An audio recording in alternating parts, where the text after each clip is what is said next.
Hello, my name is Marios Karambalis from File Photography Studio. This is my first tutorial in English, and that's why I want your tolerance, because it's my first time to speak in English in a video. This tutorial is going to be a splash photography tutorial. I'm going to show you how can you create a splash image with a beer bottle and some acrylic ice cubes that I bought from Amazon CO UK. Thank you. Now I'm going to show you the final image, the final composition with the ice cubes, the beer bottle and some bubbles.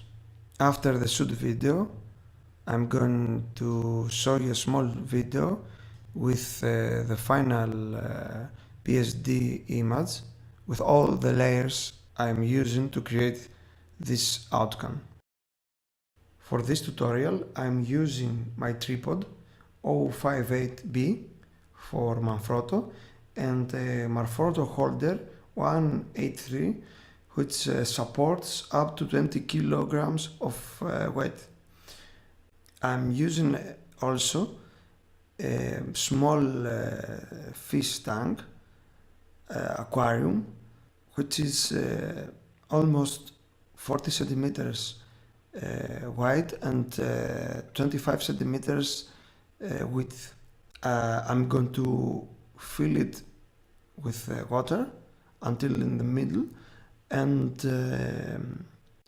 I'm going to use my tripod and the Manfrotto holder to combine them and make a table for my aquarium.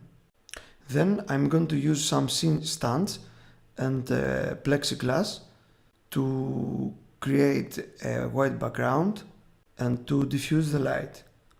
I'm using a small Heineken empty bottle and some acrylic ice cubes that I bought from Amazon. Because of low speed flash I own Bowens 400 and 250. I can't catch the perfect frame, and that's why I'm going to shoot a lot of pictures to manage catch the perfect frame with the frozen moment, with the frozen ice cube in the water.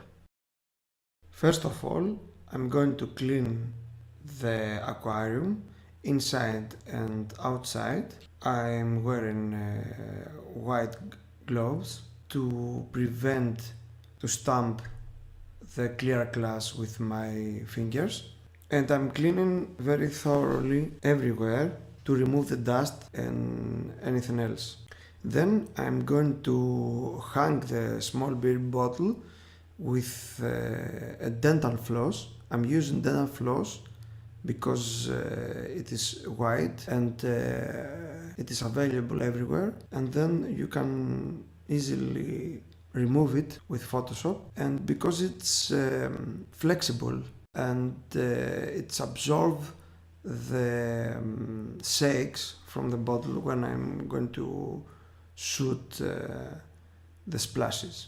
To attach the dental floss in the bottleneck, I'm using a small white semi-transparent plastic tie wrap, and then I'm tying the other end of the dental floss to the horizontal action of C-stand, that it is going to hold it very well for the shooting. For the background lightening, I'm using a piece of plexiglass, a milky piece of plexiglass, and a flash with honeycomb grid. The plexiglass sheet is going to be like a diffuser, and there's going to create a beautiful radial gradient for background. I'm putting also on the right of the tank a piece of foam board, white foam board, to become a reflector of the strip light I'm going to deploy on the left side. I'm using on the left side a small strip box. It's 0.9 meters, 19 centimeters, and I'm putting it in an angle to create a uniform small highlight in all the length of the bottle. Now I'm playing with the bottle and I shooting with a remote control.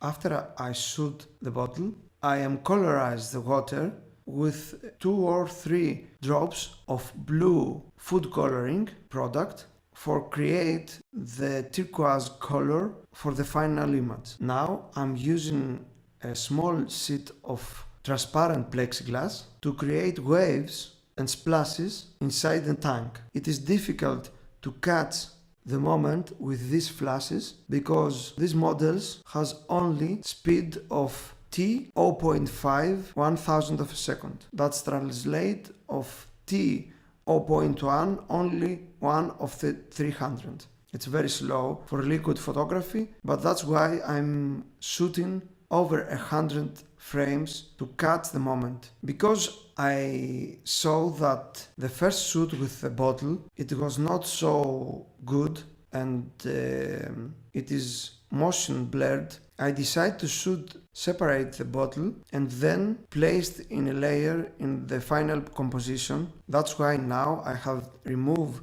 the holder and I position the bottle without anything above it to shoot it alone and to be perfect. I'm using the same background, the white plexiglass with the honeycombed grid studio flash behind of it, and to create contrast and black outline to my bottle and not to burn it from the backlight of the background light, I'm positioning 2 C-stands with 2 black cards for cardboard, and then to fill the logo and the label of the bottle, I'm positioning a second light underneath of my lens and low angle to fill the label. With the bottle shoot, with this last shoot of a bottle, I'm completing the studio part, and now I'm going to process all the images and pick the best of them to combine them in post-production in Photoshop. Now I'm going to show you the PSD file I'm created in Photoshop CS6 synthesis file. It's a big file. There's everything here. You can see that I have created 23 different layers. Every ice cube is in the different layer. Even the swivel water is a different layer, and the beer bottle. I extract some different group of bubbles and I put it in the strategic positions to reveal the movement of the ice cubes. I'm going to show you some of that. This is the bottle layer. I have an overlay layer and the layer of the bottle, and if I turn everything off, you can see that it's only the layer with the smooth surface of the water, of the colored water in the aquarium, and then everything is in one different layer. The copyright, one ice cube, bubbles, other bubbles, the surface of the water. I create some shoots with one ice cube that is submerged underwater partially. I stick it in a plexiglass stick, and I took the shot when the plexiglass ice cube was semi-submerged in the water. I can show you that it is like that. It's not photoshopped. Other ice cubes and the splashes. I picked only 3 of them because of the shape and because of the sharpness of the detail here. You can see that in 100% it's very good. I shoot over 20 or 30 splashes, but because of my flashes I mentioned before, only 4 or 5 only 4 or 5 was so good and frozen movement, and I could use it. I shoot 2-3 other ice cubes over the water, under the water, sorry, to make the whole composition, and that's it. I can move any group of bubbles. I had many of them when I first shoot the waves with the colored water and with the small plate of transparent plexiglass, and I use for all the shoot one component of each one to finally composite this beautiful image. It is 60 megabyte of PSD file when you open it in Photoshop, but if you are going to flatten it and export it like TIFF, it's maybe 200 megabytes of image. It is 5400 by 3700 pixels. It's very big image. You can see it full screen, and we are now in 50% only. You can see the detail. The bubbles are perfect because the movements are not so speedy. You can see here the signs of motion blur because of the slow speed of my flashes, but it's okay because the file is so big, and if you are posted to internet, it's okay to have these minor motions. I think that it's a good image, and if you have any comments for the final composition or for the shoot that I couldn't explain in this video, you can post a comment on my Facebook page or on my YouTube page, and I'm glad to answer to any questions. Thank you.